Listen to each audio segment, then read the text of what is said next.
Hola, hola, buenas noches. ¿Me confirman si es que se me escucha? Sí, se le escucha. Buenas noches. Perfecto, buenas noches. Bien, bueno, como pueden ver, mi nombre es Eduardo Tapia, soy médico emergenciólogo y bueno, encantado de participar con ustedes, compartir estos momentos y agradeciendo al comité organizador por la invitación. Bien, el día de hoy vamos a hablar de una patología que tiene una gran importancia, teniendo en cuenta que, como ustedes deben de saber, ¿no? La enfermedad cardiovascular es hoy en día, ¿no? La patología, ¿no? Médica más frecuente, ¿no? A nivel mundial, es la que tiene las mayores tasas de mortalidad, está dentro de las tres primeras causas a nivel mundial en cuanto a mortalidad. Y dentro de ello, pues, como decíamos, la cardiopatía isquémica coronaria, ¿no? Es la que tiene gran implicancia por lo que implica hacer, ¿no? En el paciente agudo en situación de emergencia y también en el paciente que no está de pronto en un cuadro agudo, pero que requiere manejo, requiere seguimiento. Entonces vamos a hablar mm, tanto de qué hacer en la situación aguda, como el tratamiento luego, el tratamiento, el seguimiento crónico de estos pacientes, ¿ya?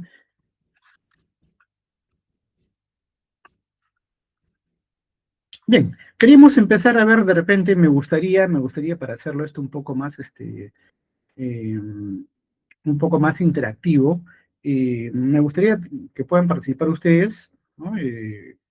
Ya sea con el micro hablado, ¿no? De repente por el chat. Vamos a, vamos a ver, vamos a empezar viendo una situación que se presenta de vez en cuando un paciente por emergencia con estas características, ¿no? Vamos a tener en este caso un paciente varón de 58 años que es hipertenso, es diabético, además tiene como hábitos, ¿no? El tabaquismo ya de buen tiempo y con antecedentes familiares, además de cardiopatía coronaria, un padre que eh, falleció a los 52 años por infarto agudo de miocardio y que en este caso acude por emergencia por un dolor opresivo, retroesternal, que tiene ya más de una hora de evolución, y menciona que se irradia hacia brazo izquierdo y mandíbula. Además de ello, diaforesis y náuseas. Vamos a ver con el desarrollo de la clase, ¿no? Yo sé que algunas cosas de pronto ya la conocen, ya la manejan, pero vamos a reafirmar y en todo caso estandarizar algunos conceptos. Pero me gustaría saber qué haríamos en este caso, cuál sería nuestra primera acción, ¿no? Ante un paciente que nos llega con estas características al hospital. Obviamente nos va a llegar por emergencia, ¿no? ¿Alguno de ustedes que de repente, ¿no? Quisiera eh, opinar, decir qué es lo primero que harían cuando estamos ante un paciente con estas características?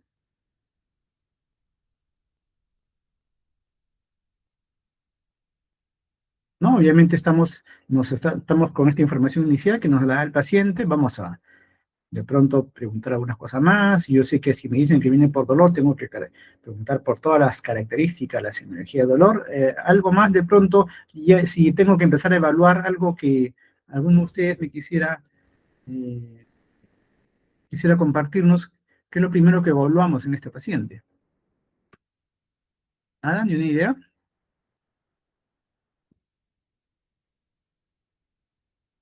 Bueno, de repente están algo tímidos, pero espero que la mayoría, ¿no? Considere que en estos pacientes, obviamente, una de las primeras cosas que vamos a valorar son las funciones vitales. En su momento que tengo un problema con el...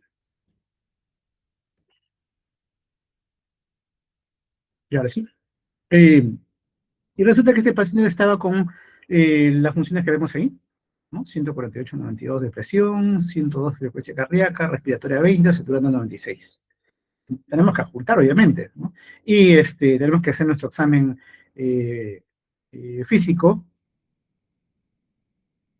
Y también sabemos que en estos pacientes estamos obligados a ver si es que hay un signo de inestabilidad. Aparentemente no hay algún signo de alarma, pero sí ya algo nos está diciendo que ya la frecuencia cardíaca está discretamente incrementada. Está la saturación todavía en un rango aceptable, pero no estamos ante un paciente con una emergencia hipertensiva aparentemente, ni tampoco ante un paciente en estado de shock. Pero sí, creo que la mayoría de ustedes, me imagino que habrán pensado en que yo tengo que considerar en este paciente, si esa no es la causa, por lo menos descartar que no estemos justamente ante una cardiopatía coronaria isquémica, ante un paciente que esté ya haciendo un infarto agudo de miocardio o esté en camino a hacerlo, ¿no? Y dentro de eso, pues, sabemos que eh, exámenes como el electrocardiograma completo de 12 derivaciones es fundamental pedirlo. Si es que tenemos disponibilidad de marcadores, troponina, puede ser también los otros marcadores, ¿no? Creatinfosfoquinasa, como ellos son la fracción MB, pero por su mayor especificidad, ¿no? Vamos a pedir la troponina. Si tenemos la suerte de contar, que es lo ideal, con troponina de alta sensibilidad, se nos facilita porque el resultado está mucho más pronto. Pero si no, ¿no? Con la troponina convencional. Pero, y entonces, ante este caso, vamos a ir viendo, pues, con los puntos que vamos a recordar, eh, cómo así haremos la distinción entre si es que estamos efectivamente ante un infarto, esto es una angina crónica, estable, inestable, cómo así confirmo, ¿no? Si es que efectivamente estamos ante una isquemia aguda, cómo vamos a actuar, qué nos dicen las recomendaciones. Y en este caso vamos a seguir básicamente las recomendaciones tanto de la Asociación Americana del Corazón, de la AJA, y la eh, eh, Sociedad, ¿no?, Europea de Cardiología, ¿no?, que son los que nos marcan las pautas en este sentido. Entonces vamos a ir viendo estos aspectos, hablaremos además de la definición, la fisiopatología, que es muy importante para entender cómo vamos a enfocar el paciente y cómo vamos a hacer la aproximación diagnóstica y el manejo, ¿no?, la clínica obviamente, y los algoritmos, ¿no?, de cómo manejar a estos pacientes. Obviamente tenemos que ver el tratamiento y al final nos quedaremos con las ideas fuerza que hay que tener siempre presentes y hay que enfatizarlas, ¿no? Entonces empezamos recordando, pues. Empezamos recordando lo que viene a ser el síndrome coronario agudo, ¿no? En realidad es un conjunto de situaciones en las cuales la característica fundamental es que hay una reducción súbita, brusca del flujo sanguíneo coronario. O sea, las coronarias están llevando menos flujo sanguíneo, por lo tanto ese miocardio va a sufrir, va a padecer, y sabemos pues que el miocardio no puede verse privado de flujo sanguíneo porque estaría privado de oxígeno, estaría privado de glucosa y todo lo demás, ¿no? Entonces, y este paciente en el que súbitamente existe una caída brusca de la perfusión, se puede presentar eh, electrocardiográficamente, ¿no?, como un cuadro en el cual hay una elevación del segmento ST, o de pronto no lo hay un infradesnivel, o simplemente no hay un supradesnivel, o se puede presentar como una angina inestable, un paciente que no ha llegado a infartar, no ha hecho necrosis, ¿no?, pero tiene una clínica, ¿no?, característica, ¿no?, sugestiva de un dolor isquémico coronario. Vamos a dar más adelante, vamos a recordar a qué llamamos ese dolor sugestivo de hacer de etiología coronaria. Y entonces, en estos pacientes, hay que recordar, hay que tener presente que la etiología, la causa principal, siempre va a ser la enfermedad aterosclerótica, ¿no? Todo empieza por una placa ateromatosa que va creciendo, en un momento se vuelve inestable, se fisura, llama a la formación de trombo, pero no es la única causa, cierto, ¿no? La placa aterosclerótica que se rompe y se va a formar un coágulo es la causa principal, la causa más frecuente, pero también no, no, no nos olvidemos que también van a haber pacientes que sin necesidad de tener una placa traumatosa pueden tener situaciones que los lleven a un espasmo coronario, a una embolia, de pronto no tenía obstrucción, placa traumatosa en la coronaria, pero tendría, pues, se formó por alguna razón un trombo, ¿no? En, a nivel de cavidades cardíacas, ¿no? Y que, ¿no? Viajó, ¿no? Salió por la aorta y se enclavó en alguna arteria coronaria. Otras causas menos frecuentes, felizmente mucho menos frecuentes, ¿no? Es, por ejemplo, la disección de la arteria coronaria.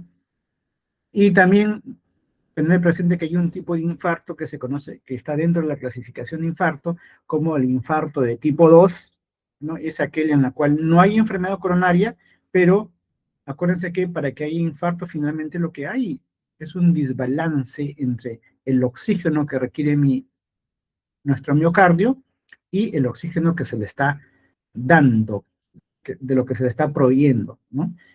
O sea, un desbalance entre la oferta, lo que se le está dando, lo que recibe, y la demanda, lo que necesita. Y esto podría ser causa, por ejemplo, de infarto en un paciente que está en shock, ¿no? En un paciente que está con una tromboembolia pulmonar. No hay enfermedad coronaria, pero ese corazón tiene que trabajar más por esa situación hiperdinámica en la que se encuentra, pero tiene poco que se le ofrece. Entonces, necesita más oxígeno, pero tiene menos, mucho menos de lo habitual. También va a ser isquemia, también puede ser infarto. Y para diferenciar entre comillas, ¿no? Porque se nos habla a veces como si fuesen eventos separados, pero en realidad es parte de lo mismo, ¿no? Cuando hablamos de enfermedad coronaria crónica, ¿no? En realidad es la misma enfermedad isquémica, no producida por un mecanismo, ¿no? De formación de placa traumatosa. Ahí sí entra eh, eh, hay que tener bien en cuenta, ¿no? La enfermedad aterosclerótica, o sea, lo que se conoce como una enfermedad de arteria coronaria, en un paciente que no está haciendo un cuadro agudo, un paciente que no está haciendo un dolor agudo, no se está infartando, pero ya de pronto ya tenían diagnóstico previo, entra en lo que vendría a ser una angina estable, porque él puede hacer sus actividades normales sin mayor molestia. De pronto la molestia, el dolor, la disnea le viene cuando hace un esfuerzo importante.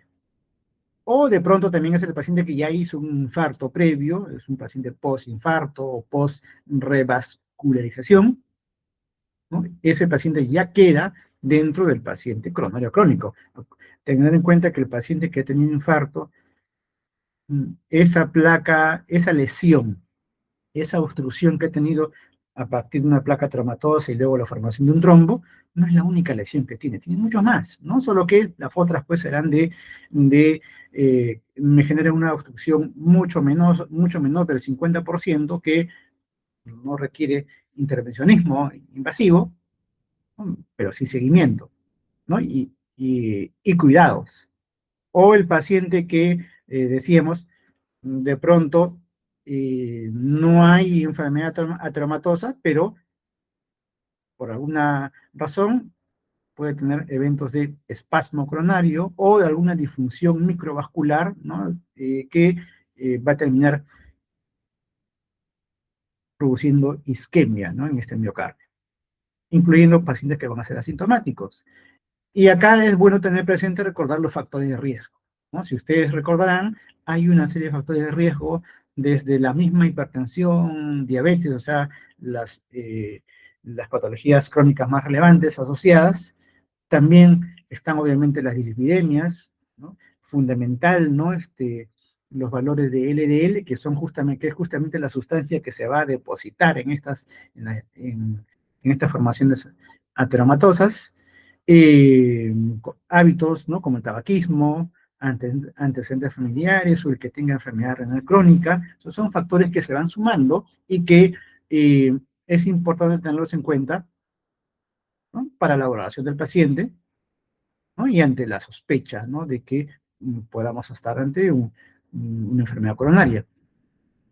Entonces, tengamos en cuenta la fisiopatología, ¿no? Decíamos, la fisiopatología nos dice que Lo clásico, y es a lo cual nos vamos a enfocar, la causa más frecuente de infarto agudo del miocardio es, eh, es el infarto de naturaleza, ¿no?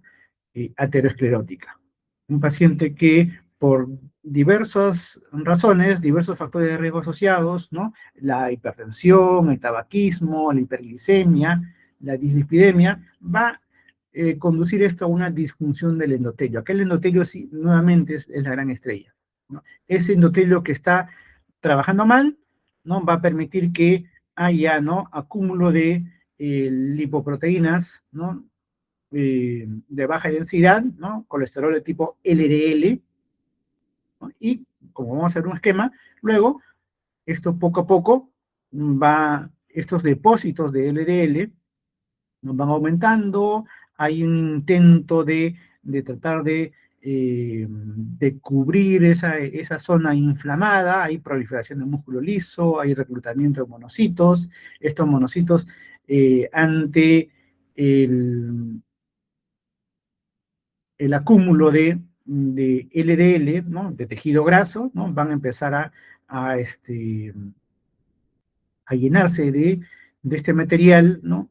Del colesterol LDL y van a cambiar incluso de apariencia, se van a llamar células espumosas, ¿no? Que es lo que eh, más o menos estamos viendo acá.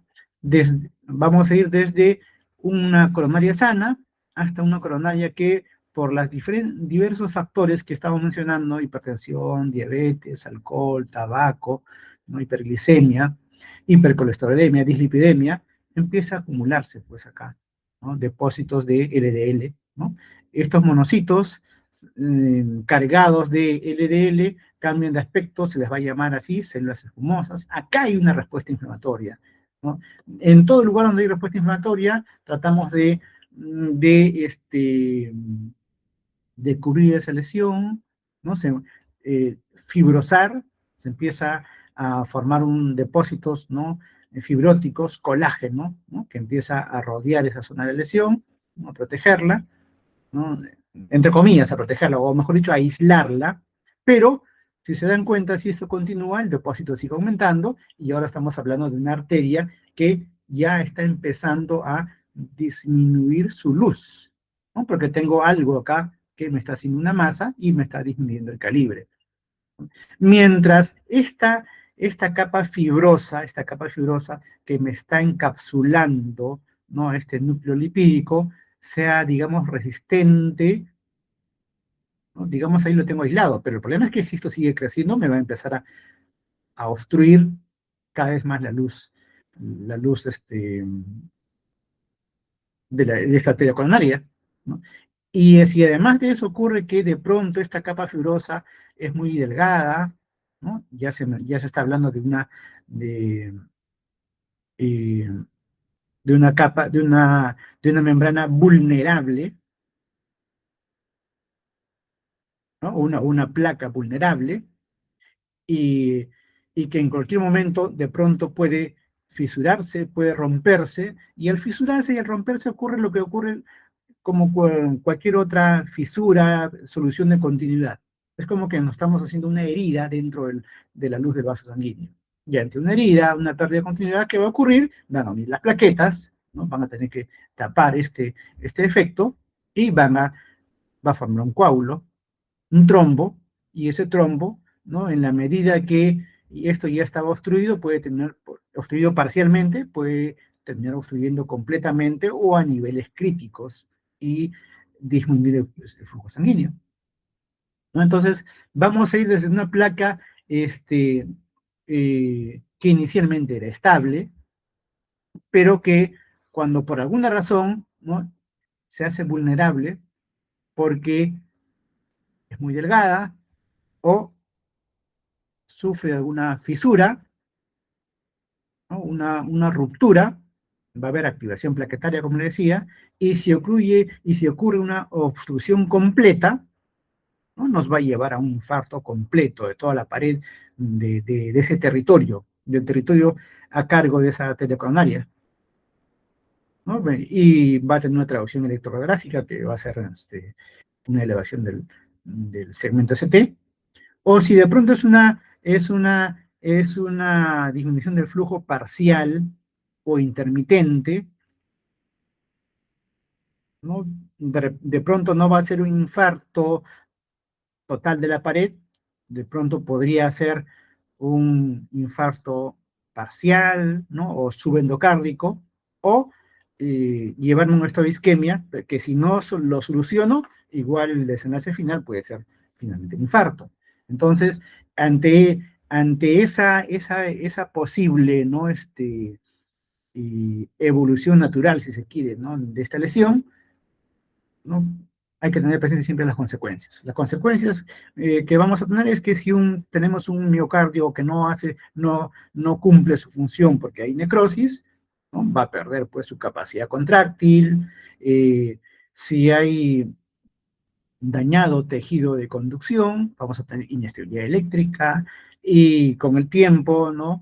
Esa lesión llama a cicatrización, llama a fibrosis, va a haber remodelación, y van a haber implicancias mecánicas si es que hay ruptura de pared, o podríamos tener nuevamente presente que si bien es cierto ese es el mecanismo principal, no se olviden que también hay las otras causas, las que son producidas sin necesidad de obstrucción de arteria coronaria. Es lo que se conoce como las siglas de MINOCA, ¿no? Infarto de miocardio, donde no hay obstrucción de arteria coronaria o no hay una obstrucción significativa, ¿no? Que es lo que ocurre cuando hay vasoespasmo, por ejemplo.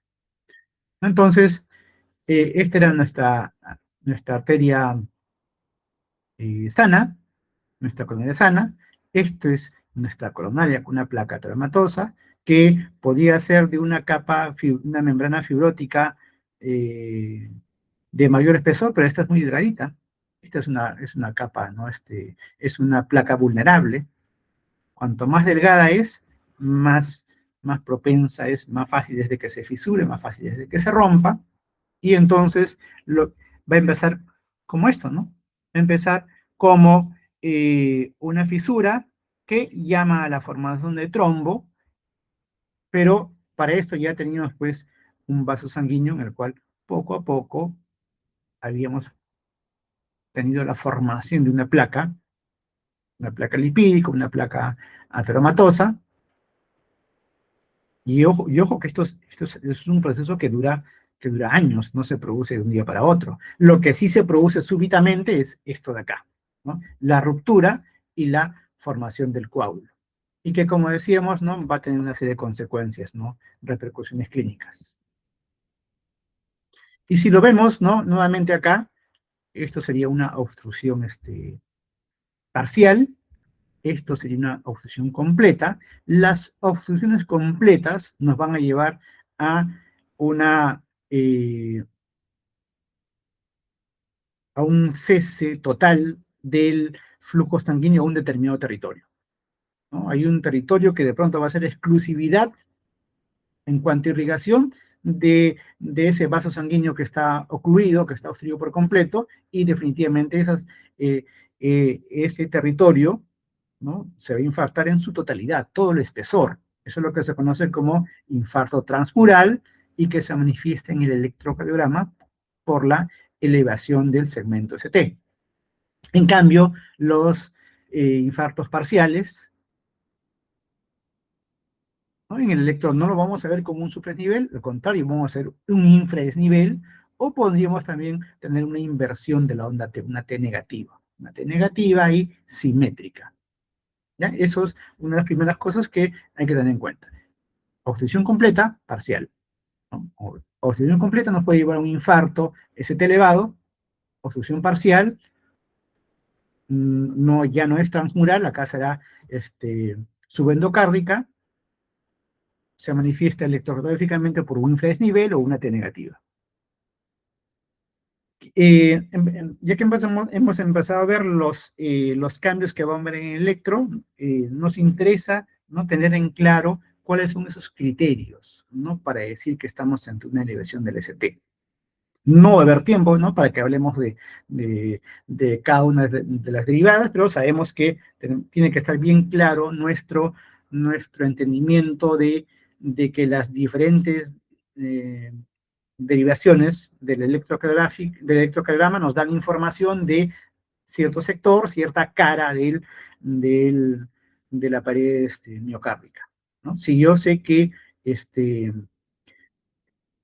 debo valorar el segmento ST, ¿no? Aquí llamamos supraesnivel, ¿no? Vamos a decir que hay un supraesnivel en caso de hombres, ¿no? Hay una diferencia en cuanto a los valores en hombres y mujeres, ¿no? Porque en hombres siempre tiende a ser un poquito más, más alto el punto J, el punto donde cambia el, el complejo QRS, cambia la pendiente, ¿no? Para continuarse con el segmento ST. Eh, y que si se trata de un hombre, ¿no? Eh, menor de 40 años, ¿no? Para decir que hay un supradesnivel del ST, hay dos derivaciones en las cuales los valores son diferentes, ¿no? En B2 y B3, ¿no? Tendría que ser un supradesnivel mayor de 2.5, una elevación mayor de 2.5 del punto J, ¿no?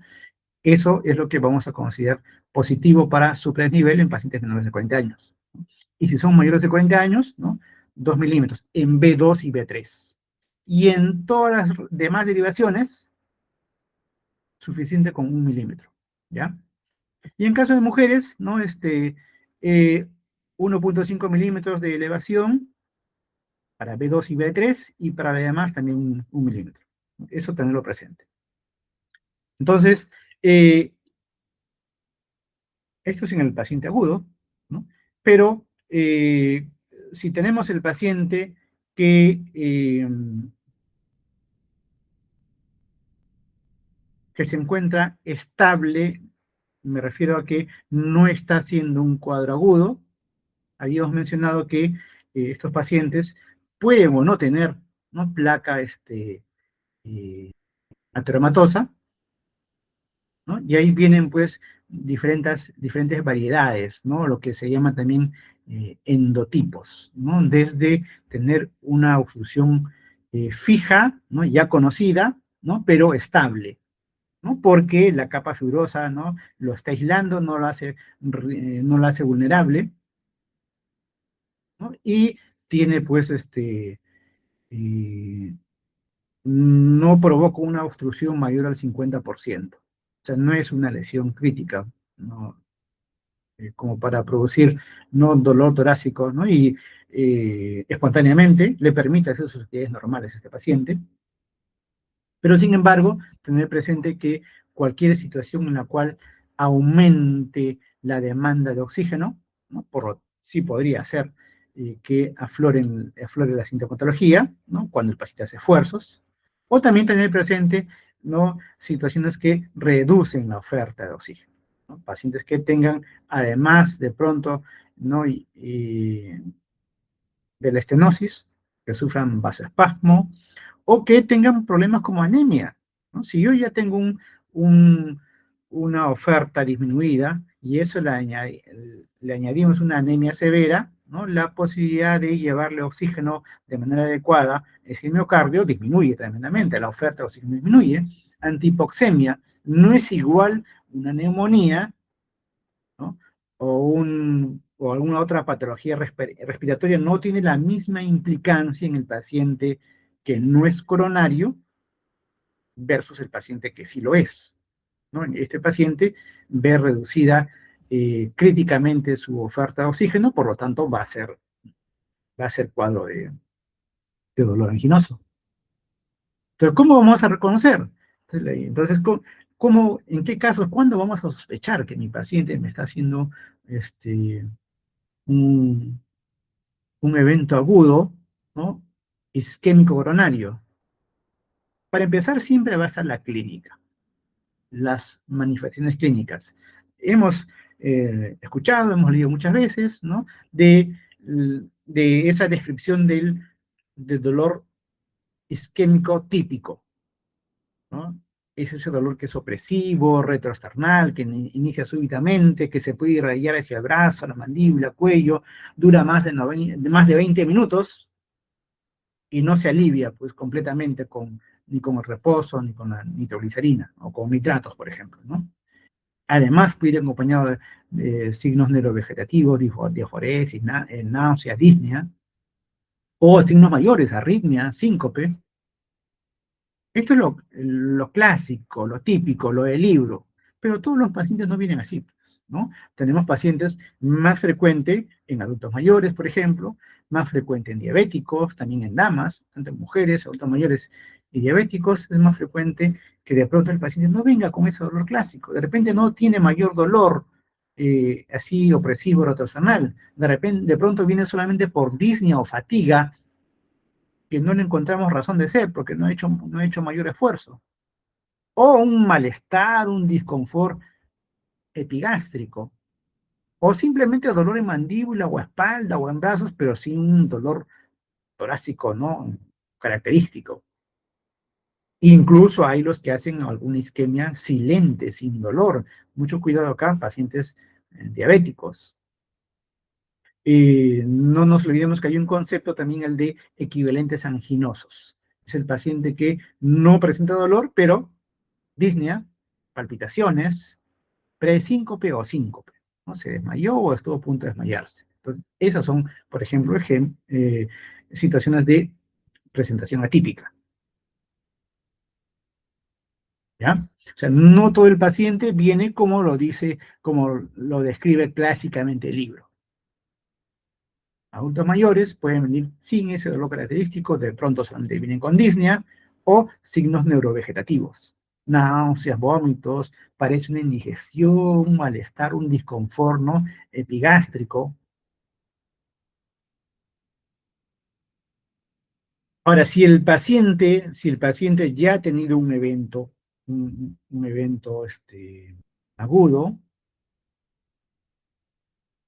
¿no? Posterior a ese evento, ese paciente ya pues ya queda con esa etiqueta, ¿no? En cuanto a su morbilidad de paciente con cardiopatía coronaria, ¿no? Y ese paciente es un paciente con una cardiopatía coronaria crónica, ¿no? O de pronto es el paciente que de manera casual o simplemente cuando hace un gran esfuerzo, un esfuerzo intenso, siente mucho dolor o mucho disconfort, se hacen las pruebas, vamos a ver más adelante qué pruebas, ¿no? Y se ve que hay una obstrucción que no es crítica, pero sí hay ya una enfermedad traumatosa. En estos pacientes, ¿no? Con enfermedad crónica, ¿no? Obviamente va a ser importante, ¿no? El que presente dolor característico, que se desencadene por esfuerzo, por estrés, pero que usualmente se alivia con el reposo o se alivia con fármacos, ¿no? Con nitratos, ¿no? Vasodilatadores. Es, Esto es importante tenerlo en cuenta porque o sea, nos interesa básicamente lo que se llama clasificación funcional, ¿no? Para saber qué ya nos está alertando. Este paciente requiere un estudio mayor, requiere ver si esto ha progresado o no. ¿Y en qué nos basamos? En que si vamos desde una clase funcional 1, esta es la clasificación de la Sociedad Canadiense Cardiovascular de Canadá, me habla de un score tipo 1, cuando hay dolor, sí, pero tras un esfuerzo intenso, prolongado. Simplemente este paciente va a evitar, pues, hacer esfuerzos intensos, ¿no? Pero si ya estamos ante una clase funcional 2, ya me dice que hay una limitación de la actividad ordinaria. Entonces ya el paciente a esfuerzos moderados, ¿no? Podría tener eh, dolor torácico o síntomas, ¿no? Una clase funcional 3 es cuando ya tiene una marcada limitación, ya de pronto ya no puede hacer incluso muchas de las actividades cotidianas, ya no puede caminar mucho, una cuadra se cansa. Y la clase 4 es el paciente que ya incluso hasta en reposo hace dolor. Es importante tener en cuenta porque esto nos va a decir que el, fisiopatológicamente, ¿no? Su estado está progresando y ameritará una nueva evaluación para saber cómo están esas coronarias y de pronto ya la actividad, la actitud cambia de seguimiento, de control, de prevención a intervenir, porque de pronto esa placa ya tiene una obstrucción significativa que hay que ver estrategias de reperfusión, ¿no? Entonces, ¿qué hacemos ante un paciente que tiene factores de riesgo como los que hemos mencionado, o que tiene un dolor típico o mucho cuidado si me viene con un dolor eh, atípico, pero se trata de un paciente adulto mayor, un paciente diabético, parece un disconfort, pero eh, de pronto no justifica, ¿no? O incluso no calma, muchas veces, ¿no? Se piensa que es una indigestión, se piensa que es una gastritis, ¿no? Y no calma con medicación sintomática, con prototales gástricos, ¿no?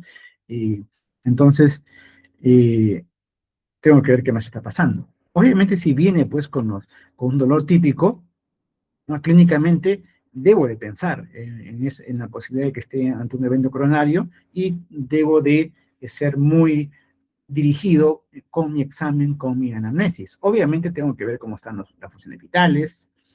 Voy viendo las funciones vitales, tengo que ver si ese paciente, cómo está, ya voy viendo cómo está la perfusión, ¿no? Desde cómo está la saturación, cómo está el llenado capilar, ¿no? Si es que hay cambios que me indican que hay hipoperfusión. En estos pacientes, muy prontamente, muy tempranamente, necesitamos exámenes, ¿no? Ahora sí, de pronto, si es que alguien nos quisiera por ahí este, compartir, a ver qué exámenes debemos de considerar ya yendo al apoyo al diagnóstico como prioritarios en estos pacientes. ¿Nada? ¿Alguno? ¿Algún examen que consideren que sea prioritario, que no debiera demorar en estos pacientes? Electrocardiograma, ¿no? Electrocardiograma, pero obvio, previo, paralelamente o previamente, vamos así, mientras vamos pidiendo el electrocardiograma, vamos haciendo el examen físico, completando nuestro examen físico, ¿no? Nuestro examen físico cardiovascular, ¿no? Y como decíamos, eh, vamos a, eh, no solamente cardiovascular, sino también ver también el examen de aparato respiratorio, ¿no? Nuestro examen físico de tórax no está circunscrito solamente a, a ver cómo están los ruidos cardíacos, a ver si hay un tercer, cuarto ruido, si hay soplos, si es que hay arritmias, ¿no? Va también a ver cómo está la parte pulmonar, porque si yo encuentro crépitos en este paciente, si yo he encontrado ingurgitación yugular, ¿no? Ya me está hablando que este paciente puede estar haciendo congestión pulmonar, ¿no? Yo tengo que evaluar edemas. Yo voy pidiendo mi electrocardiograma, que me vayan trayendo la máquina de electro, incluso de pronto ya están empezando a colocar por ahí los chupones en el paciente, ¿no? Pero, y paralelamente, estoy completando mi examen físico. Ni bien tengo el, el electrocardiograma, que idealmente, qué nos dicen las recomendaciones, las guías, como una referencia para saber si estamos trabajando bien en nuestro establecimiento? Que en todo paciente que tenemos sospecha de cardiopatía coronariana isquémica, debemos tener como objetivo que en los 10 primeros minutos, o mejor dicho, antes de los 10 primeros minutos, o máximo hasta 10 minutos, ya ese paciente tiene que haber tenido un electrocardiograma completo, 12 derivaciones, tomado e interpretado, ¿ya? Y ahí solamente tengo esas posibilidades, ¿no?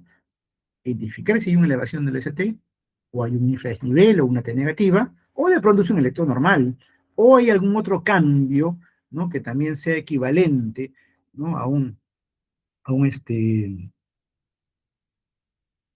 como por ejemplo que haya un bloqueo de rama, ¿no? De las de His nuevo, que no lo tenía antes el paciente, ¿no? Eso es algo que debo tener presente. Yo voy completando mi examen, voy haciendo mi examen y ya estoy pidiendo, de manera que en los 10 primeros minutos ya tenga tomado e interpretado el electrocardiograma e identificar los cambios posibles.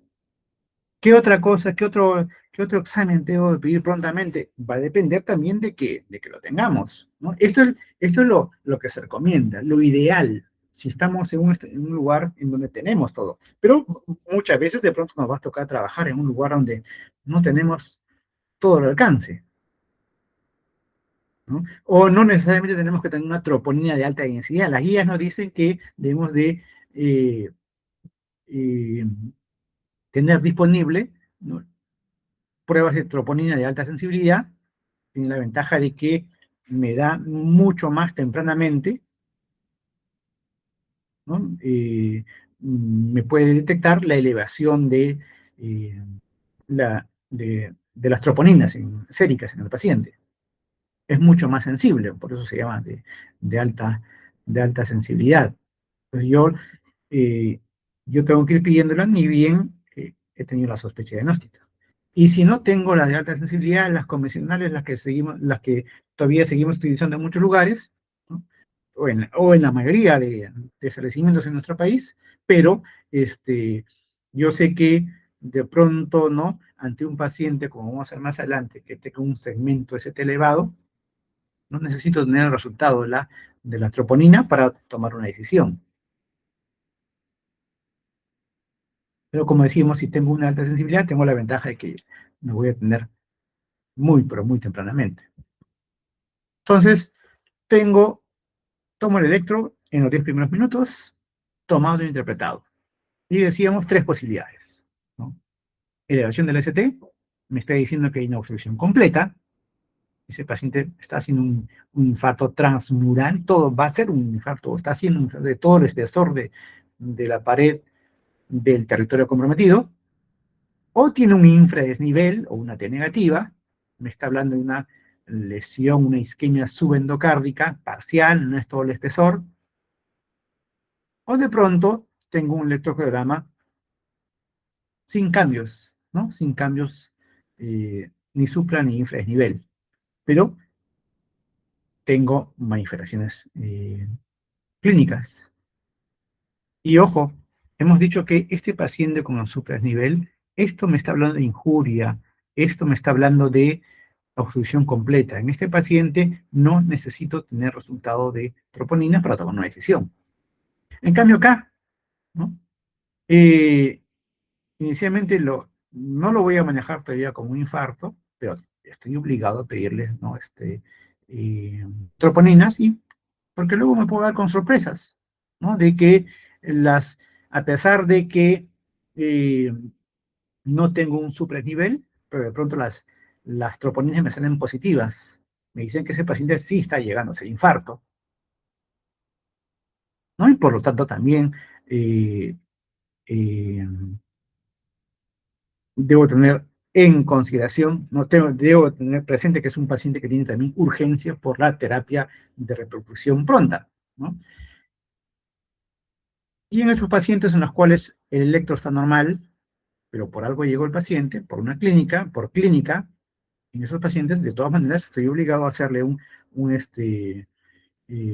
dosaje de troponinas y ver incluso si es que hay eh, lo que se llama una curva enzimática, una curva en los marcadores. Hay una elevación típica que sigue cierto patrón que vamos a ver más adelante. Esto es lo que decía, el patrón que va a seguir, ¿no?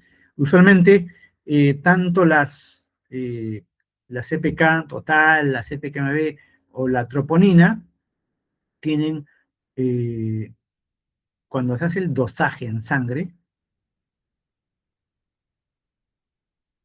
tienen niveles que en el tiempo, eh, tienen un patrón ya conocido, ¿no? Los pacientes eh, con, eh, que llegan a hacer un infarto agudo de miocardio, estos pacientes en las primeras horas, ¿no?, vamos a tener ya positividad, vamos a tener encontrar elevación de las troponinas, y que en promedio a las 24 horas alcanza su pico máximo. Y luego empieza a descender, pero en el caso de las troponinas no desciende por completo, todavía se mantienen valores elevados hasta por 5 a 7 7 días, ¿no? A veces un poco más, ¿ya? Pero su pico fue, ¿no?, máximo entre aproximadamente las 24 horas, ¿no? 24 o 36 horas.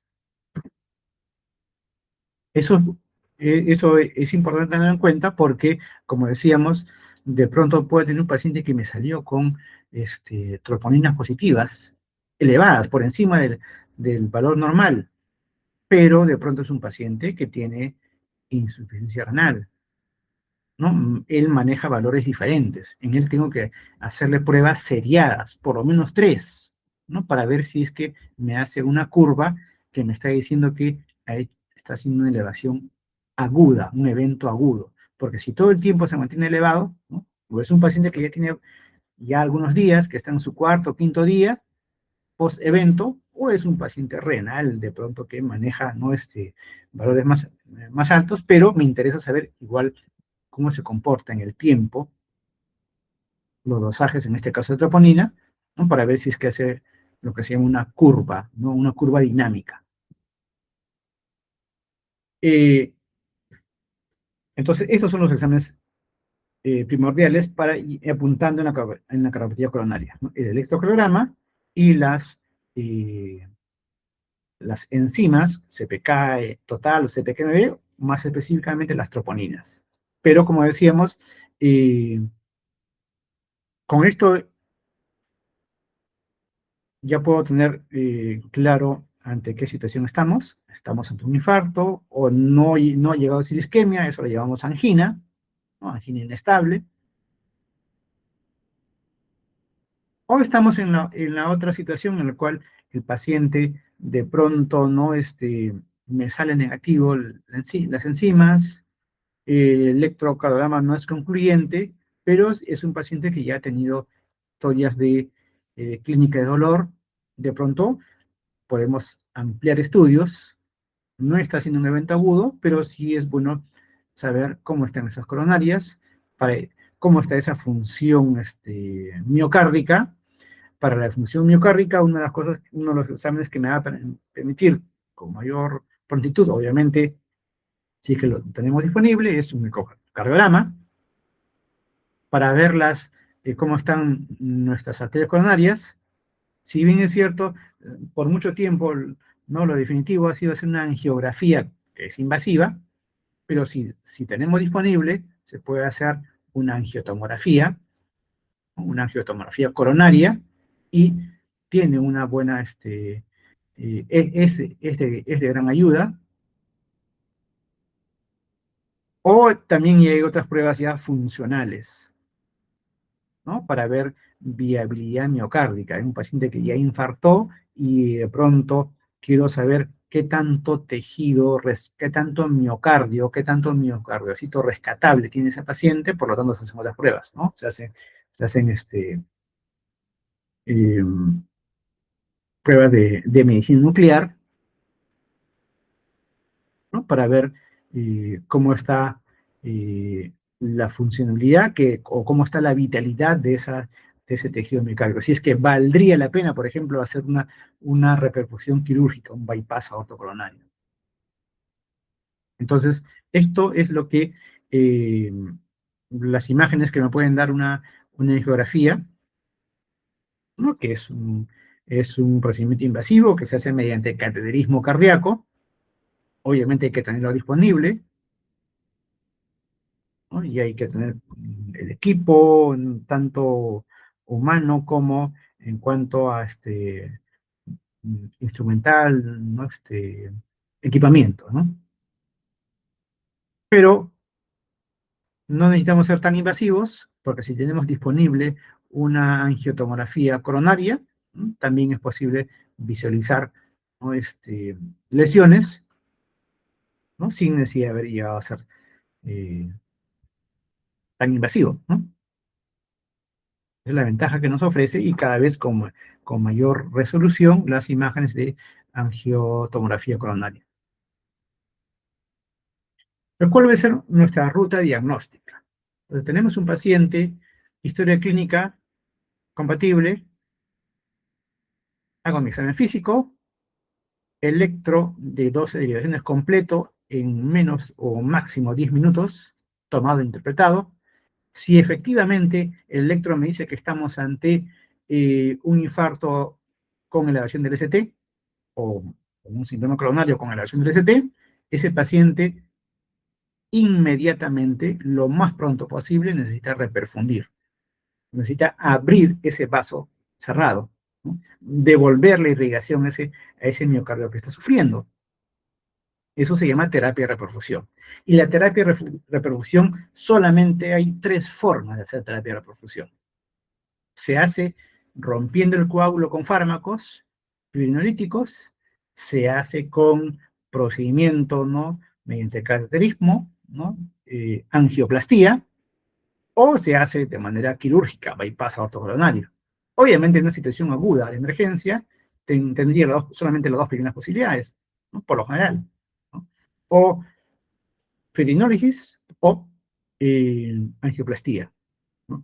¿Qué es lo que nos dicen las guías? ¿Qué es lo que ha demostrado tener un mayor beneficio al paciente? La angioplastía, ¿no? La intervención coronaria percutánea, ¿no? Pero que siempre y cuando lo hagamos lo más pronto posible. Porque si me va a demorar, me voy a demorar en hacerle porque no lo tengo porque tengo mi establecimiento, pero no tengo el equipo completo de hemodinamistas, el tecnólogo que va a estar con no con el equipo, ¿no? ¿No? Eh, con el angiógrafo, ¿no?, con la fluoroscopía, ¿no?, para guiarme por imágenes, y me va a demorar mucho, ¿no? Entonces no puedo esperarme tanto tiempo, ¿no? Tendré que hacerlo farmacológicamente, fibrinólisis, ¿ah? Entonces, esto tiene que quedar en claro. ST elevado, tengo que reperfundir. Y lo más recomendable, ¿no?, por su mayor tasa de éxito, es la angioplastía, si es que tenemos disponible, siempre y cuando no nos vayamos a demorar mucho en hacerlo. Si tengo que en mi hospital no hay, tengo que transferirlo a otro establecimiento de salud, ¿no? Si me dicen que en traslado y que en el otro lugar también me digan, no, sí lo podemos hacer, pero estaremos entrando de acá unas 3 o 4 horas. Demasiado tiempo. Hay un concepto clásico de mucho tiempo. Me dicen que el tiempo es miocardio. Cuanto más tiempo pasa, más miocardiocitos están muriendo. No puedo darme el lujo de esperar más de 2 o 3 horas. Si me dicen que va a demorar más de 2 horas, mientras lo refiero, lo transporto y le hacen el procedimiento en el otro establecimiento, no puedo esperar, utilizo fármacos, ¿ya? Eh, y si estamos ante la situación que no había un ST elevado, ¿no?, estoy obligado de todas maneras, ¿no?, a medir troponinas. Las guías me dicen troponina ultrasensible, ya, pero lo hemos puesto porque es una recomendación. Pero si no lo tengo, no, tampoco vamos a hacer una tragedia, utilizo mis troponinas convencionales, pero idealmente una troponina ultrasensible, porque en 1 hora o 2 horas ya tengo capacidad de decisión de conocer si es que efectivamente estamos ante un paciente que está, a pesar de no tener ese T elevado, está haciendo un, un infarto de miocardio. ¿Qué más tenemos que hacer en nuestros pacientes? Tenemos que no hay una elevación del ST. En los pacientes que no hay una elevación del ST, además tengo que hacer lo que se llama estratificación del riesgo, ¿no? ¿Por qué?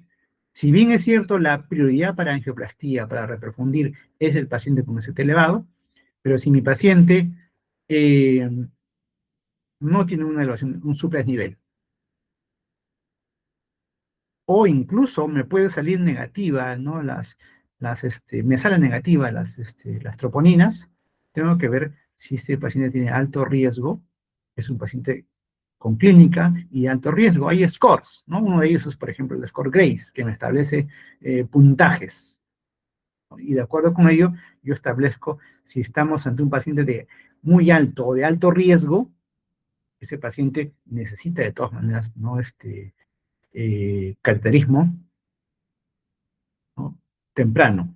Si es de muy alto riesgo, inmediato, igual que un ST elevado. Si es de alto riesgo, dentro de las primeras 24 horas. ¿Ya? ¿Por qué?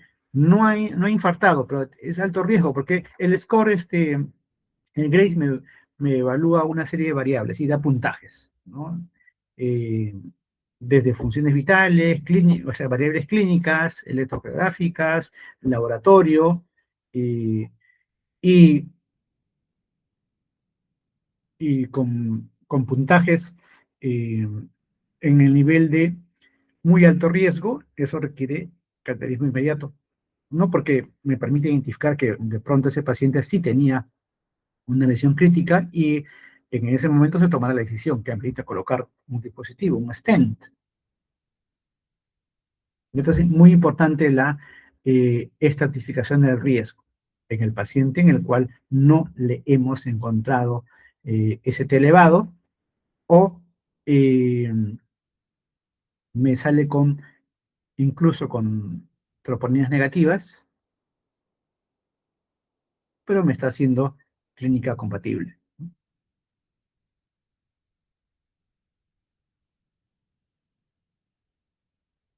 ¿Qué más hay que tener en cuenta ya si es que de pronto no estamos ante un evento agudo, estamos ante este paciente que sigue su evolución, ¿no? Aparte de hacer toda mi valoración clínica, ¿no?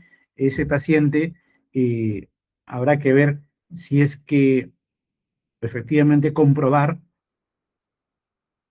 ¿no? Cómo está la función miocárdica, ecocardiograma, y hay que hacer pruebas diagnósticas para ver justamente si es que estos pacientes no tienen alguna lesión en grado moderado o significativo de obstrucción de las arterias coronarias. Eso se puede hacer, ¿no? Incluso electivamente, se hace electivamente mediante angiotomografía, o también se pueden hacer mediante, como decíamos, pruebas funcionales o en última instancia la angiografía invasiva, ¿no? Programada, ¿no? En este caso es electiva. Hay que en todos ellos estratificar el riesgo y ver si es que esos pacientes no van a ser tributarios de revascularización, ¿no? Entonces decíamos, vamos a enfocarnos, vamos darle mayor peso a lo importante que es el manejo agudo en ese paciente que me está haciendo un ST elevado. Durante mucho tiempo se nos mencionó una mnemotecnia, ¿no? Que todavía en algunos libros, en unas explicaciones todavía lo pueden mencionar. Se nos hablaba de la famosa mnemotecnia, el MONA, ¿no? El MONA más beta bloqueadores, ¿no? ¿No? Morfina, oxígeno, nitratos, ¿no? Aspirina, ¿no? Ácido salicílico. Eso ha ido cambiando. Hoy en día, en ese paciente agudo, el oxígeno es condicional, solamente si mi paciente tiene una saturación de oxígeno menor a 90%, ¿no? Analgesia sí hay que dar. Lo que sí es importante ya hoy en día, en ese paciente agudo, hay que dar antiagregación plaquetaria, hay que dar anticoagulación y reperfundir, ¿no? ¿No? Y para eso vamos a ver que en ese paciente, ¿no? Que es agudo, como decíamos, ¿no? Las estrategias de reperfusión apuntan hacia la angioplastía o hacia la fibrinolis. Si este paciente, ¿no? Con un síndrome coronario, ¿no? Tiene una elevación del segmento ST, ¿no? Hemos dicho, prioridad es angioplastía primaria, ¿no? Cateterismo y colocación de stent, si es que se comprobó la obstrucción y si es que era posible. Si no tenemos disponibilidad o va a demorar mucho tiempo, más de 2 horas, más de 120 minutos, fibrinolysis, ¿no? El objetivo es no perder, reperfundir sin perder tiempo, ¿no? Por eso es que, como decíamos, esa frase, tiempo es músculo, tiempo es miocardio. Eh, mm, Tiene que estar completamente claro que estos pacientes hay que darle antiagregación, ¿no? Y hoy en día el manejo con antiagregantes es doble, terapia dual en cuanto a antiagregación. Eso es clase 1, nivel A. En cambio, si el paciente no tiene una elevación del ST, un síndrome coronario sin elevación del ST, o eventualmente luego con con las troponinas nos enteramos que, a pesar de no tener elevación del ST, ya no es solamente un síndrome, solamente entre comillas un síndrome, también es un infarto, también está infartando estos pacientes. En ese manejo inicial, ¿no? El manejo es básicamente, ¿no?, con anticoagulación, y la terapia invasiva va a ser dependiendo de la estratificación del riesgo. Si es un riesgo alto, o muy alto, perdón, en las 2 primeras horas, si es un riesgo alto, en las 12 primeras horas, debe ir de todas maneras a cateterismo y con posibilidad de angioplastía. Y cuantas veces sea necesario, hay que estar reevaluando y de pronto reclasificando el riesgo. Entonces, en este paciente agudo viene la pregunta, pues, ¿qué vamos a hacer? Decíamos, ¿no? Angioplastía, que consiste en vía catéter, ¿no?, que va por vía arterial, va a llegar hasta las arterias coronarias, ¿no? Y, y en la angiografía se identificó qué coronaria presentaba la obstrucción, se dirige el catéter hacia ese lugar. Ese catéter lleva, pues, un dispositivo que es una especie de globo con una malla, ¿no?, que al inflar, ¿no?, me va a dejar aperturado, como que le estoy poniendo un bypass por dentro, ¿no? Un tubito, un bypass por dentro del vaso sanguíneo, ¿no? Estoy reaperturando. Eso es lo ideal. Pero ya hemos dicho, si no lo tengo disponible y me voy a demorar mucho, fibrinolysis, que es un fármaco, ¿no? Para romper el trombo, el coágulo. El tiempo es importante, decíamos, ¿no? ¿Qué es lo que se recomienda? Acá un poco ya resumiendo los tiempos que tenemos que tener presente. Paciente con clínica, ese paciente lo más pronto posible un establecimiento de salud, y en el establecimiento de salud hemos dicho, en los 10 primeros minutos, electro tomado interpretado. Si mi electro me dice que es un ST elevado, lo ideal es angioplastía. Pero cuando lo ideal es también en el menor tiempo posible. No puedo darme el lujo de esperarme más de 2 horas sin hacer nada. Si me va a tomar más de 2 horas,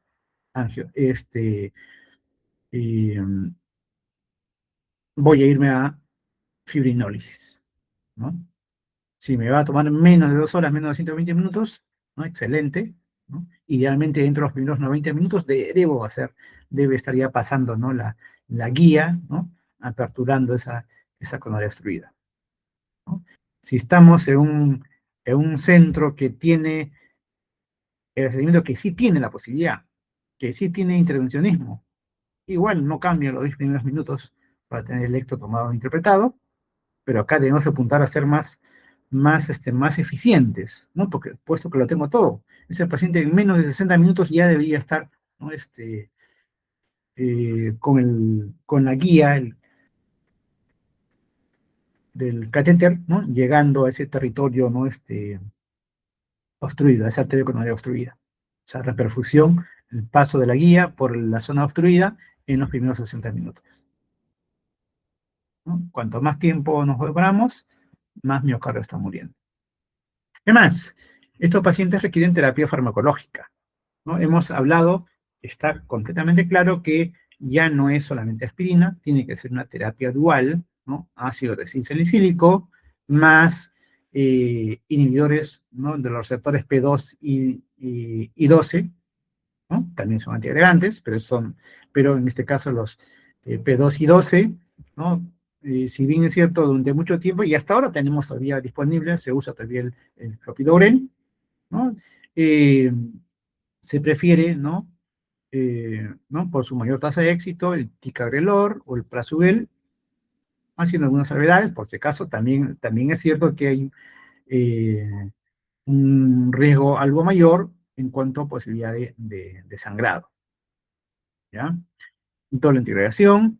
Estos pacientes hay que darle estatinas, ¿no? Estatinas de alta intensidad, ¿no? Bueno, obviamente empezamos con dosis de carga, usualmente se utiliza torvastatina, y posteriormente mi meta es llegar a que estos pacientes manejen LDL menor de 55, que muchas veces no es posible solamente con estatinas, tengo que dar dosis altas, o de pronto irme de la torvastatina a la la rosuvastatina, etesimib, ¿no? Entonces, viendo tanto, ¿no? Disminuyendo incluso también la formación y la absorción de colesterol. ¿Qué más está indicado, no? Empezar prontamente, ¿no? Inhibidores ECA o ARA2, o sea, suprimir o interferir en el sistema renina-angiotensina-aldosterona, ¿no? Está visto que eh, eh, ayuda a detener la progresión de la falla cardíaca, la progresión de la remodelación. Estos pacientes tienen que estar van a recibir inicialmente anticoagulación parenteral, sea porque se va a hacer el cateterismo, ¿no? ¿no? Durante el procedimiento, o si es un paciente que es un ST no elevada, en el cual no está indicado ni fibrinólisis ni angioplastía, pero sí anticoagulación, que puede ser, ¿no? La heparina clásica, la no fraccionada, tendría que ser en dosis plenas, dosis en infusión, o las de bajo peso molecular, ¿no? Enoxaparina. Eh, Tener presente que en estos pacientes tenemos que tratar de buscar disminuir el consumo de oxígeno, ¿no? Utilizamos beta bloqueadores para tener controlada la frecuencia cardíaca, siempre y cuando no hayan contraindicaciones. Ojo, mucho cuidado con los pacientes que tienen fracción de eyección reducida. Sí, por mucho tiempo se hablaba de evitar a los que tengan menos de 40 de fracción de eyección. Hoy en día nos dice incluso tener mucho cuidado con pacientes que tienen una fracción de eyección menos del 50%. ¿No? Antagonistas de aldosterona, ¿no? Espironolactona, ¿no? También está indicado, pero siempre y cuando nuestros pacientes no tengan una difusión renal significativa. Eh, es importante que en el paciente que ya salió de este evento, del evento agudo, ¿no? Que va a, que es igual, es un paciente ya crónico, o un paciente crónico previamente ya conocido sin necesidad de que haya hecho un evento agudo, un infarto agudo de miocardio, ¿no? Estos pacientes, como decíamos, hay que dar terapia no conducida ayudar a que disminuir su consumo de oxígeno, mantener controlada la frecuencia cardíaca, ¿no? Eso lo podemos hacer con beta bloqueadores o bloqueadores canales de calcio. Se pueden emplear también nitritos para los episodios agudos, nitritos de acción corta o nitritos de larga acción, ¿no? Eh, de nitrato o nitrato de isosorbide, ya como segunda línea, y seguir con la prevención farmacológica mediante el uso de antiagregación. En estos pacientes, eh, por lo general van a utilizar antiagregación simple, ya sea ácido acetilsalicílico o clopidogrel, estatinas hemos mencionado, inhibidores ECA, o también y con mayor razón en pacientes diabéticos, ¿no? Va a ser de gran ayuda el empleo de fármacos, ¿no? Los inhibidores de los transportadores, ¿no? Sodio glucosa de tipo 2, ¿no? Que lo vamos a tener como ya terapia, ¿no? Terapia crónica en esos pacientes. Y como decíamos, ver si es que eh, al hacer el estudio empleado, ya sea por imágenes, ¿no? O pruebas de funcionalidad o eventualmente incluso hasta pruebas más invasivas como la angiografía, ¿no? Ver si ese paciente va a ser tributario de revascularización. Casos especiales a tener en cuenta, ¿no? Pacientes diabéticos, ¿no? Siempre se van a beneficiar del uso de inhibidores de los transportadores sodio-glucosa, ¿no? La famosa, ¿no? Dapaglifosina, y me ayuda también a mantener controlada la glicemia. Mucho cuidado con los pacientes con enfermedad renal crónica, sobre todo por el uso de fármacos, ¿no? Ya sea fármacos anticoagulantes.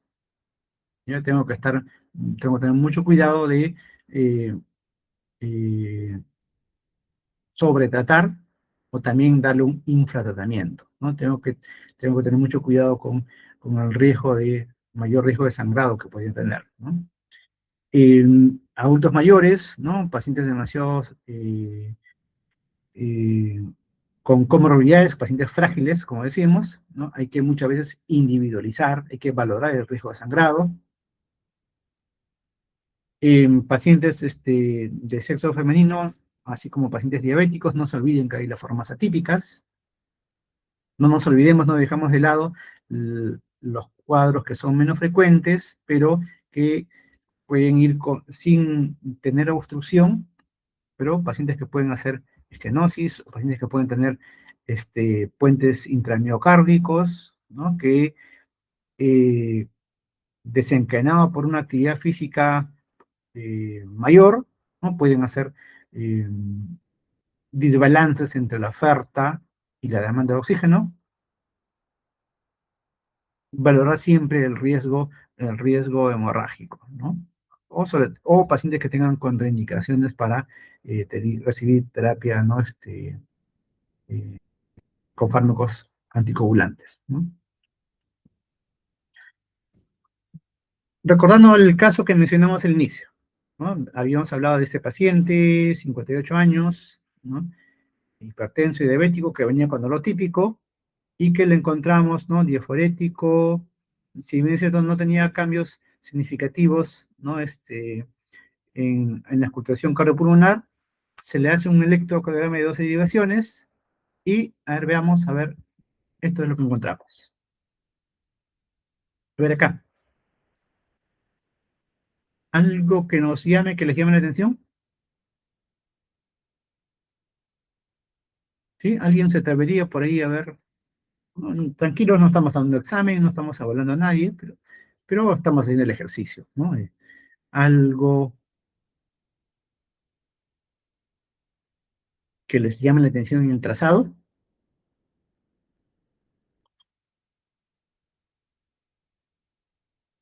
nadie,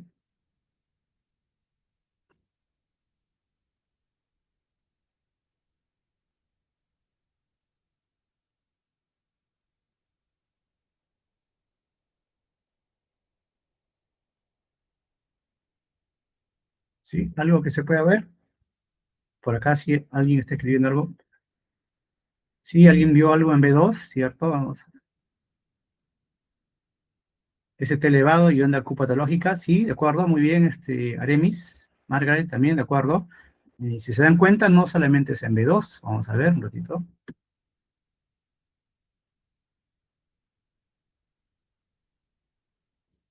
Vemos que en B2, ¿no? Tengo que ver mi isoeléctrica, ¿no? Acá, esta es mi isoeléctrica, esta es mi isoeléctrica. Si yo trazo como con una regla acá, mi isoeléctrica, voy a tener que el punto J lo voy a tener más de 2 cuadraditos, ¿no? Y en B3, incluso, o ya, pues siendo un poco cautos, ya, 2 podría decir, casi 2,5. Pero acá, en B3, definitivamente hay 3 milímetros por lo menos, ¿no? Hay un supradesnivel en B2, en B3, en B4. Ya apareció una copatológica, pero es un paciente con cuadro agudo, ¿no? 50 minutos, como decía, ¿no? Con supradesnivel B2, B3, B4. ¿De qué estaríamos hablando? ¿De qué tipo de lesión? Es un ST elevado, ¿no? ¿ST elevado de qué cara?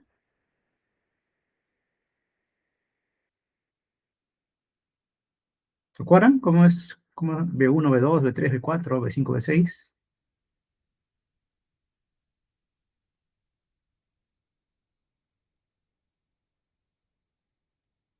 Es un infarto extenso, ¿no?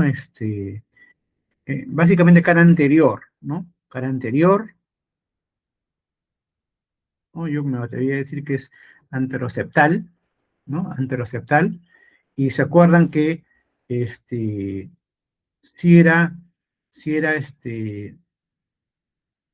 un paciente varón, en este caso 58 años, ¿no?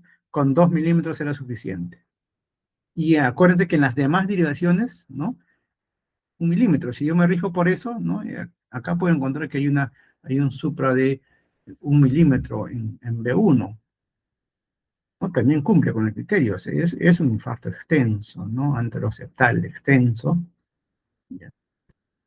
¿Qué hacemos? Se supone que este electro ha tenido que estar tomado, interpretado en los 10 primeros minutos.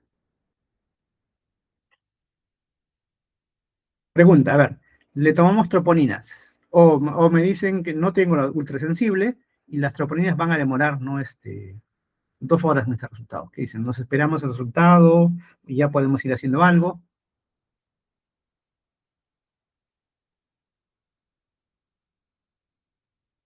No tenemos que esperar, muy bien, no tenemos que esperar, ¿no? En un paciente con cuadro clínico compatible o altamente sugerente, suprasensible ST, eso me dice que estamos ante una oclusión completa.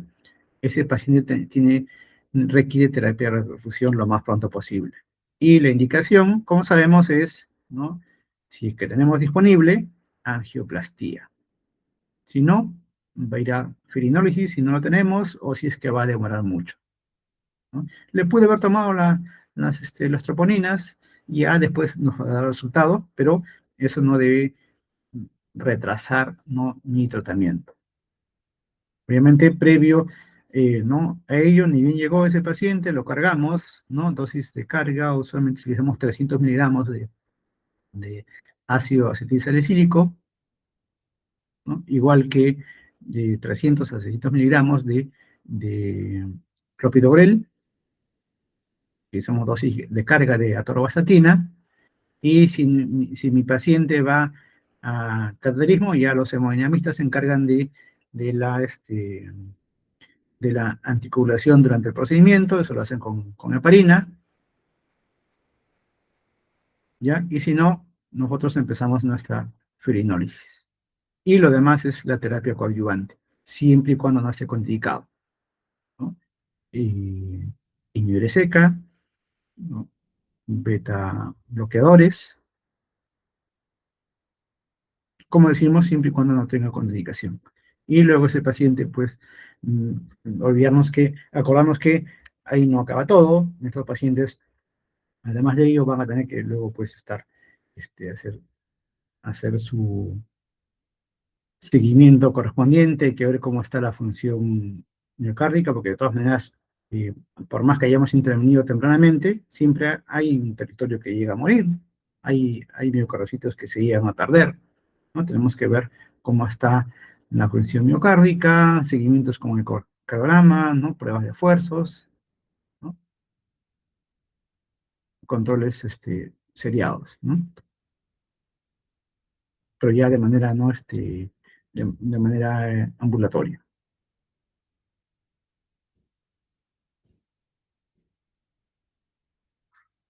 Entonces, en este paciente veíamos esa elevación del ST de B2 a B4, y incluso, ¿no? Para recrear un poco la situación, nos llegan las troponinas elevadas. Pero repito, hayan estado, haya o no disponibilidad de troponina, igual este paciente tiene indicación de cateterismo, ¿no?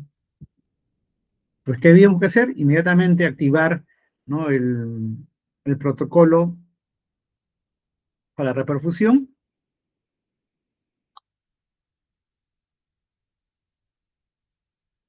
Idealmente, ¿no? Debería ser menos de 90 minutos, máximo 120. Si efectivamente va a demorar más de 2 horas, angioplastía.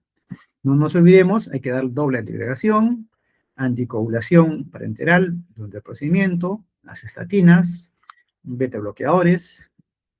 eh, y si en el cateterismo le encontraron que efectivamente había una obstrucción completa, un trombo, en este caso, en la arteria descendente anterior. ¿Por qué descendente anterior?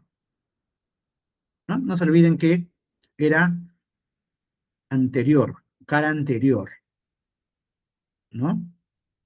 B2, B3, B4, ¿no? Cara anterior. Entonces, eh, y eso es territorio de la descendente anterior, ¿no? Coronaria izquierda, que se divide en descendente anterior y circunfleja. Se le encuentra una obstrucción proximal ideal para la colocación de un stent, ¿no? Se hace eso en el paciente, se coloca un stent medicado y al alta se continúa, ¿no? Tanto con la eh, doble antiagregación, por lo menos por 12 meses, y luego podríamos quedar con una sola. Estatinas de alta intensidad, decíamos, mi meta es LL menor de 65. Inhibidores seca, ¿no? Beta bloqueadores, y además tiene que estar en rehabilitación cardíaca. Ese miocardio, ¿no? De todas maneras ha perdido, ha perdido miocardiocitos, ¿no? Hay que fortalecer, hay que ver que no pierda funcionalidad.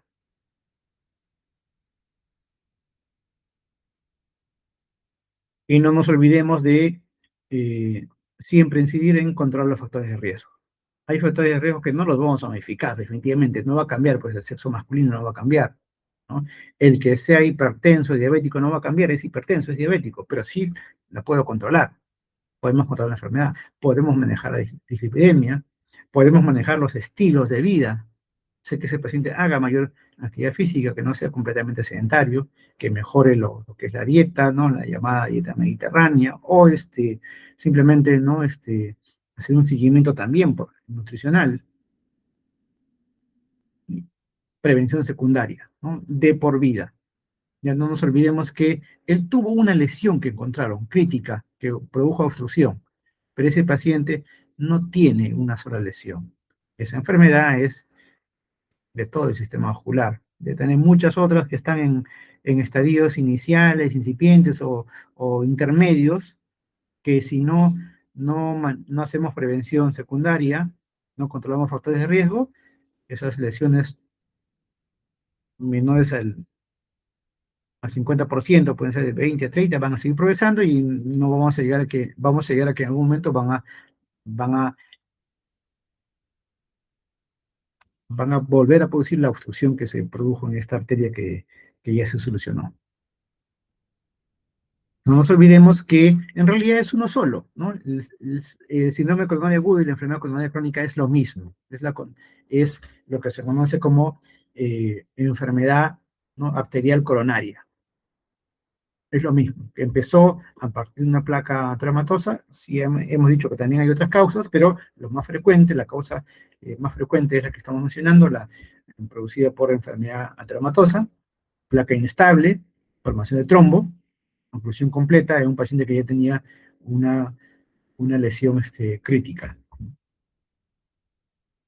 ¿no? Y por lo tanto, debemos de seguir pues las recomendaciones que periódicamente nos la actualizan, nos dan algunos alcances en función de los últimos estudios, y es sobre lo que ha sido basado, ¿no? Esta presentación, ¿no? Básicamente quienes nos marcan las pautas son tanto las sociedades científicas, ¿no?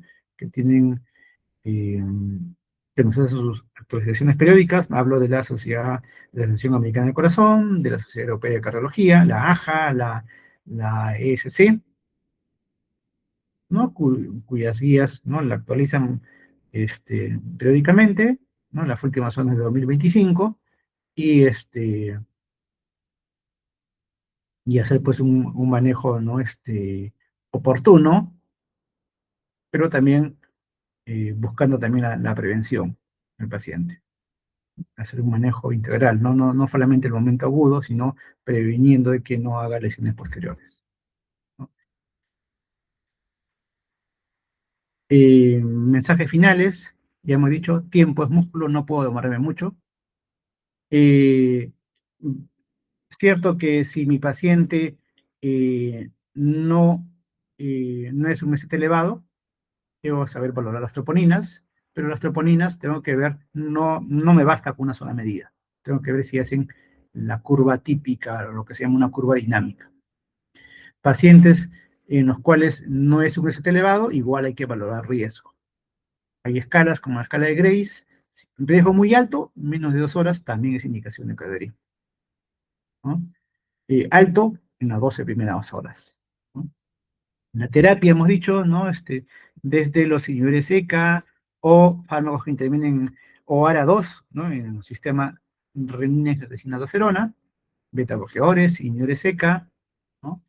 La doble integración. Eh, entonces siempre, eso, digamos, el riesgo, no, y ojo, no solamente en esos pacientes, ¿no? Que fueron un ST no elevado, también en los pacientes, ¿no? Que requieren manejo o seguimiento crónico, en los pacientes con cardiopatía coronaria crónica. Siempre individualicemos, no todos los pacientes van a responder igual, no todos los pacientes le vamos a necesariamente dar la misma dosis, hay que evaluar otras comorbilidades. Edad, sexo, factores de riesgo hemorrágicos son importantes. Y bien, como decíamos, le dejamos al final la bibliografía que nos sirve como referencia. Y bueno, no sé si hubiese alguna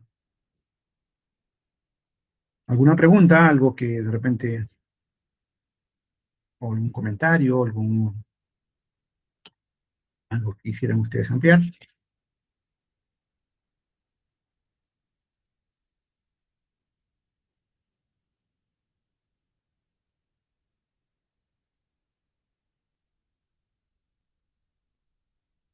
Doctor, buenas noches. Una pregunta. Sí, ¿qué tal? ¿Qué tal? Sí, escucho.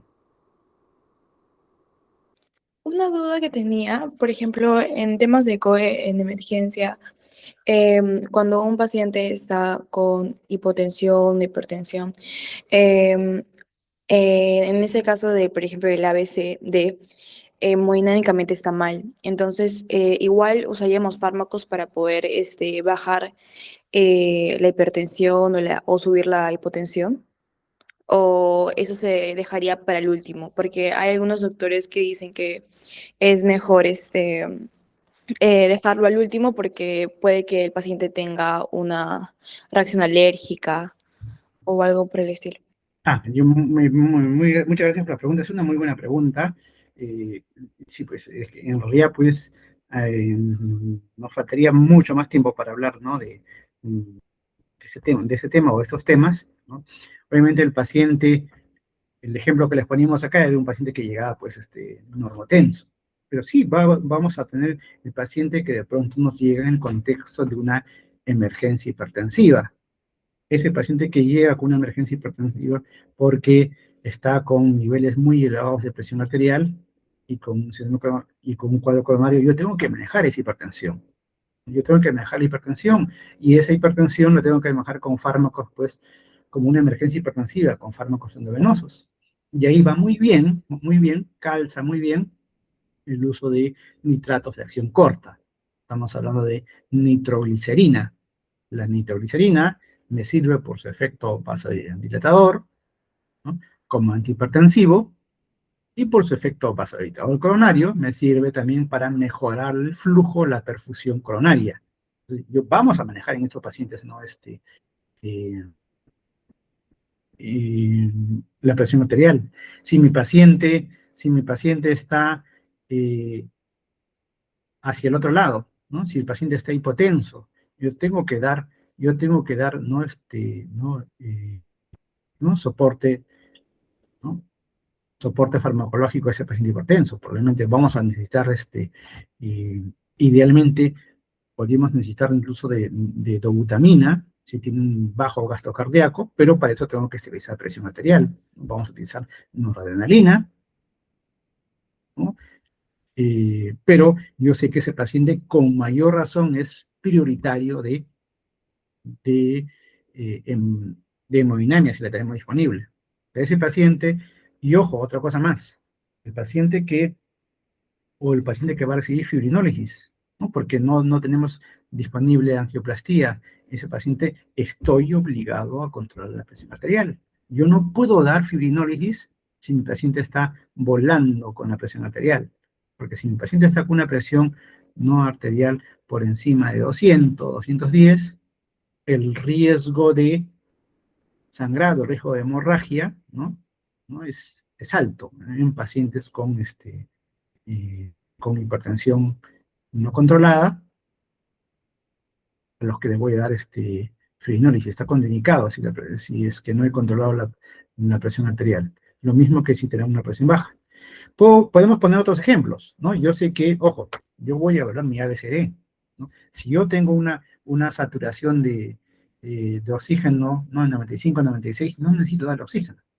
Pero si mi paciente está saturando 90, 88, yo tengo que darle oxígeno. Incluso le daré inicio de oxígeno con reservorio y de pronto luego desescalo. Pero como yo tengo que hacer mi examen a ese paciente, hago un examen rápido, dirigido, y le encuentro crépitos, por ejemplo.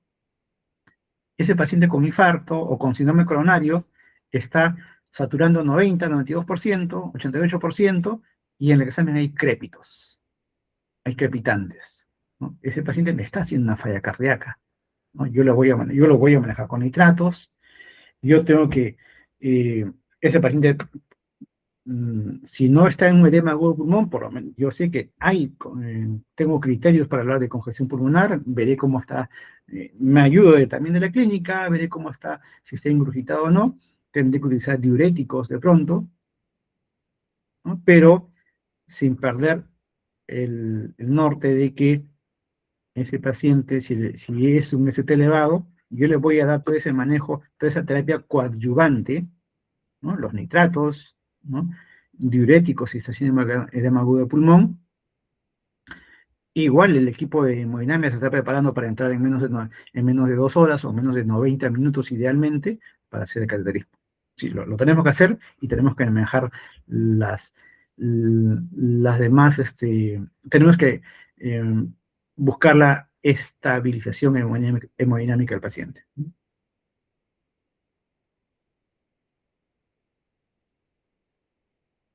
No sé si con eso quedó claro. Sí, doctor, muchas gracias.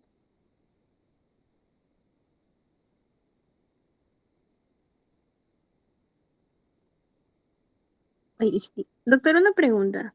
¿Sí? Creo que se aleja un poco de la parte de la parte de síndrome coronario, ¿no? Pero en fibrilación auricular, lo primero que se controla es la frecuencia y el ritmo también, ¿verdad? Ah, Y se le brindan anticoagulantes.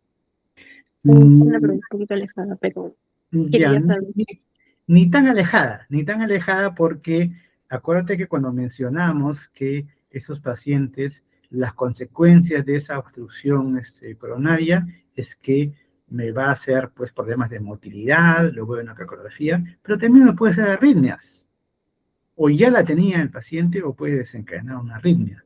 Y el paciente, sí, cierto, puede venir con un cuadro de fibrilación molecular, ¿no? Pero acá tengo que ver, tengo que tener mucho cuidado con el manejo.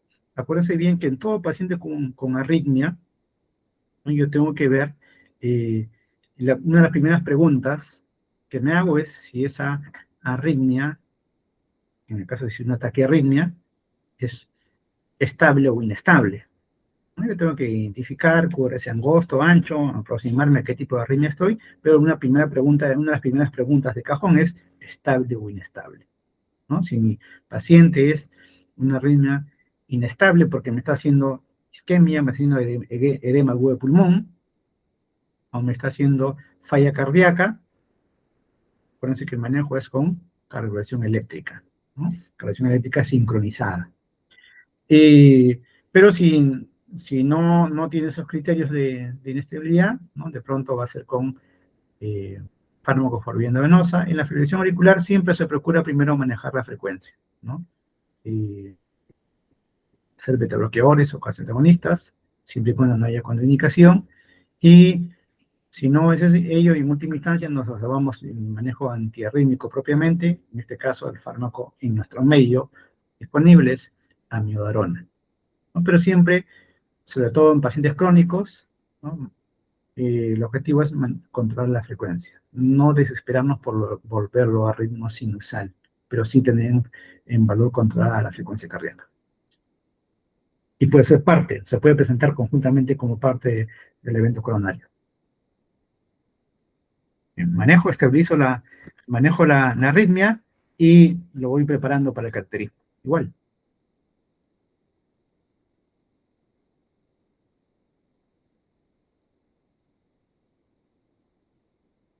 Ah, ya entendí. Gracias, doctor. No se olviden, estable o inestable.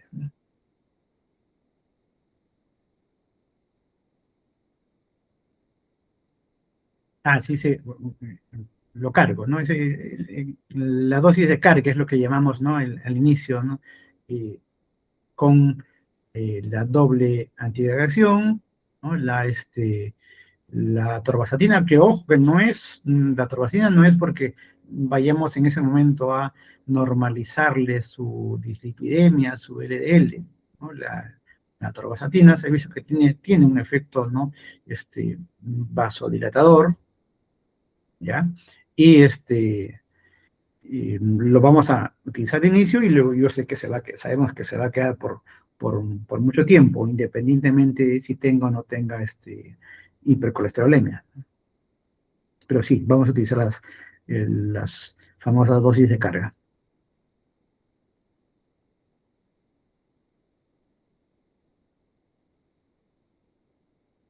Luego a qué dosis se baja, ¿no? Las dosis de mantenimiento que usualmente son en el ácido acetilsalicílico, ¿no? De 100 miligramos, ¿no? En el clopidogrel de 150 miligramos, la atorvastatina que es 40 miligramos, o si vemos que no me está dando resultado, pues ya esos pacientes van a manejo crónico, no consigo objetivos en cuanto al perfil lipídico, ¿no? Podemos utilizar, ¿no? Un rosuvastatina, ¿no? Con lo que suele irnos mejor, ¿no? O también se puede dar doble manejo, ¿no? Hipolipemiante, ¿no? Con estatinas, rosuvastatina puede ser, y combinado a veces con tesinibé, ¿no? Que me permite, ¿no? Disminuir la absorción de colesterol y por un lado estamos, ¿no? Evitando la formación y por otro lado estamos disminuyendo la absorción, ¿no? Buscando tener un mejor control. Y ya, caso diferente será si ese paciente tiene alguna otra morbilidad asociada que de pronto no necesite solamente antiagregación, ¿no? De repente es un paciente que tiene la mala suerte, además de tener una valvulopatía, o una arritmia, fibra con una valvulopatía, de pronto no se va a quedar solamente en antiagregación, de pronto va a ir a anticoagulación, ¿no? Eso ya será la valoración individualizando el caso.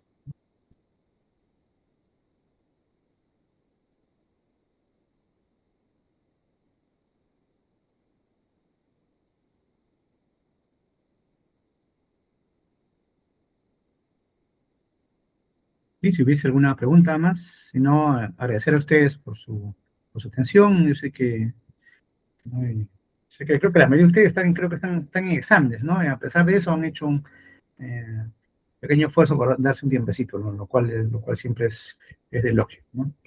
Gracias a ustedes y de repente será hasta otra oportunidad, a menos que haya alguna otra pregunta, no sé si no a los organizadores estamos a su disposición.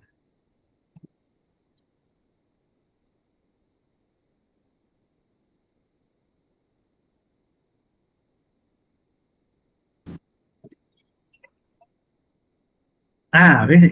Dice la curva enzimática, ¿no? ¿Qué tanto, qué tanto ayuda? Sí, la curva enzimática ayuda cuando, como decíamos, me va a ser de ayuda en el paciente que obviamente no es un ST elevado, puede ser un paciente que vino por dolor típico, sugestivo, tiene factores de riesgo, y no es un ST elevado, como decíamos, o fue un infradesnivel, o fue un electro normal, de pronto, ¿no? Pero ¿por qué me sirve, ¿no?, ver si hace curva, o sea, una curva dinámica? Les mostré ese gráfico, esa forma que tiene, ¿no? Se eleva en las primeras horas, ¿no? Con las troponinas clásicas, ¿no? Tanto la I como la T, ¿no? Con los métodos clásicos, ¿no? Con los métodos de detección de dosaje clásicos, ¿no? Se veía pues que empezaba a subir a las 4, a las 6 horas, ¿no? Se lograba detectar la elevación de la troponina entre las 4 y 6 horas, y ya bien bonito se veía cómo va subiendo, y a las 18, 24 llegaba a su pico, luego empezaba a disminuir, ¿no? Pero con la ultrasensible, esto a la hora, ya voy a ver el aumento, ya voy a ver la diferencia. Entonces, me es de gran utilidad.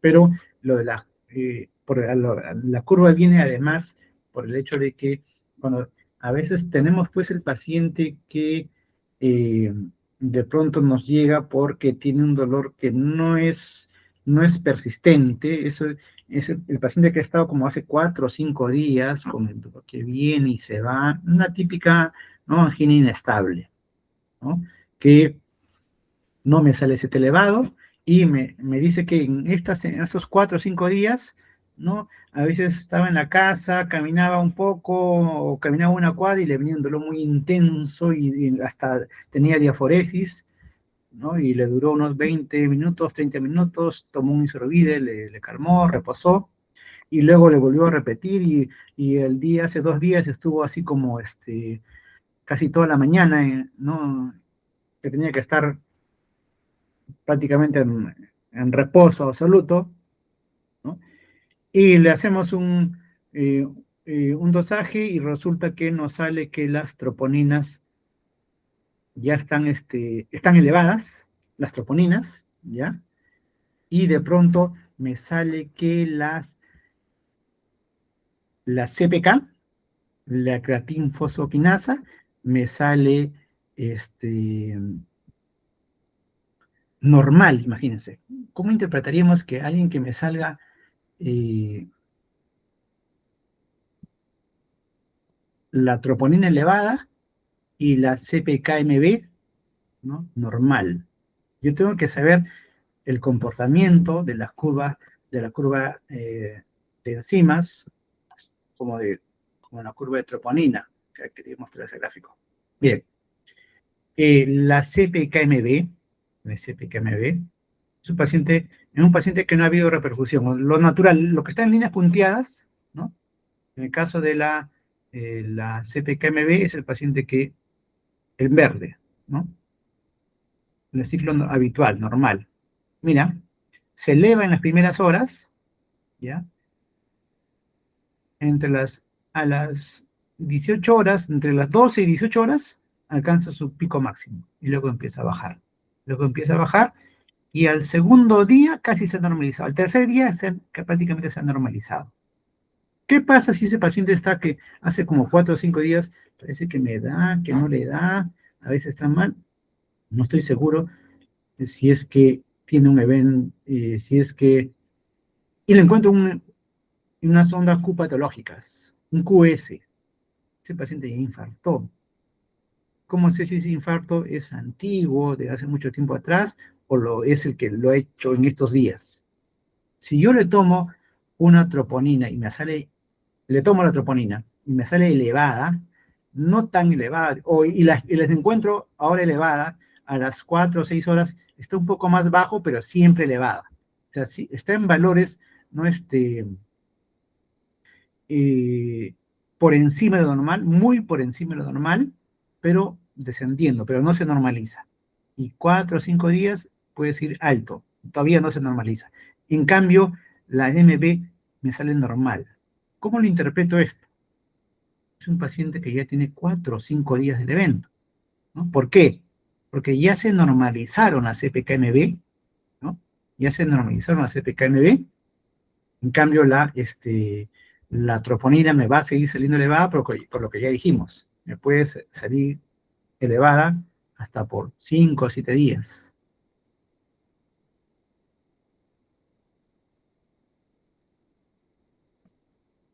¿Ya? Entonces, ese es un buen ejemplo. Y el otro ejemplo de utilidad de la curva de troponinas es, le decía, el paciente, por ejemplo, renal crónico.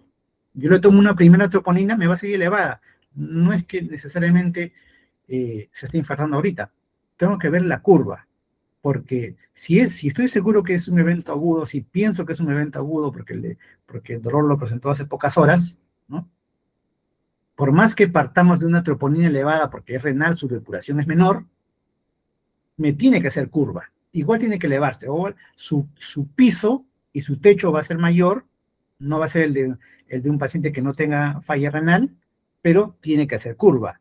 Entonces ahí me sirve, ¿no? Para ver si efectivamente estamos ante un evento agudo. Era alto inicialmente, pero yo no sé si es que esos son los valores que maneja.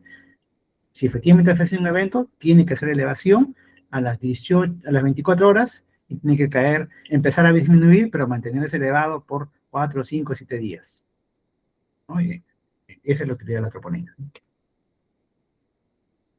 O, como le decía, si es una hipersensible, a las 2 horas ya yo voy a ver que me hace el pico, ¿no? O sea, el ascenso rápido, ¿no? Y luego me va a empezar también a hacer la bajada, ¿no? La segunda parte de la curva, ¿no?